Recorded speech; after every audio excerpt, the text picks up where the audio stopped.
جاگر بردامیا بردمان بالافرن ترکیه لسرگند سنور قضا آمدیه ضرر زور مادی به خلک وانگندا کفتیه. سالانه لوی دمیده دهان جورن درامتی و کسکاتی فقی پردبون لبازاران دوره دا. لداف سالا دا هیچ بر همه که وانگندا نکتیت بازاران دا و اورانج و زحمتا گنشینان به رز و باغن خوب برین سرجم وان به هورا چو که فکر بو اگره که ضرر کازور آمادی به وان گنشیناب کون. گندید ما نیورن خالق بچیتن شول بکات بخو جانا خوب افره و باتنج اگر وندو باران کرنا وان دولتیت ما جیران هم حست کن اول نمیدن دا خالق داد جانا خوب بکاتن و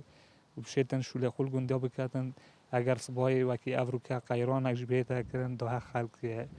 یه سرکتی بی جانا خودا. خلکین گندان وی که دنا دیار کرن. اگر اف بردمانه بردام بی ادی به اگجاری ده دستاج گندن خوب بردن و افی که دی بیتا کیمیا سرجم درامتی لناف بازاراندا. سبب فروکنه بگوه اکا اس حساب بکن یعنی سالانه ملیارا خلق ضرر من بیتن الوان چولوچی و سماق و مثلا جا هر دهات اکل چیای هبیتن یعنی ضرر اکا مازن یا الخلق مد بی سبب شر و آلوزیت وان هر دکا. بله راستی وصفه کو خلق گندا و قیرانی دا عالم برای خدا بو گندا بخو زوی و راز باغت خوشین کربون و شینا کو مینه بطال چون زویت خود شد خو رازت خو سغبر کربون بخو برهمه که دهات اگه لفروشن پاییزه وقتی برهمی و کو بیت فروتن بس لي مخابن بر طيارين تركو كون رجعنا قص في المنطقة ما كذا عالم نشي بيشتا كون سرگوند خو عالم ترسكو كذا دليدو تنشي صبي وهوجي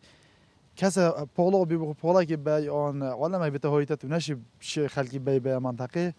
تنها دهان حوالاتی بوینا قربانی بردمان بالافرن ترکیه هزاران دونمن عردی هاتینا سوتاندن رژکا زورا دارستانه جناف چویه صدان گن هاتینا چول کرن و خلق ناچاره لنهاوه و دستاج رز و باغن خوشی به اگجاری بردن و افیکت بیت اگر گوژیانا روژانه وان گن نشینان دوه قیرانا دارایی دا برف آلوستر بچید و سرجم خلق دوره ده به باهر بن جه بر همین خومالی.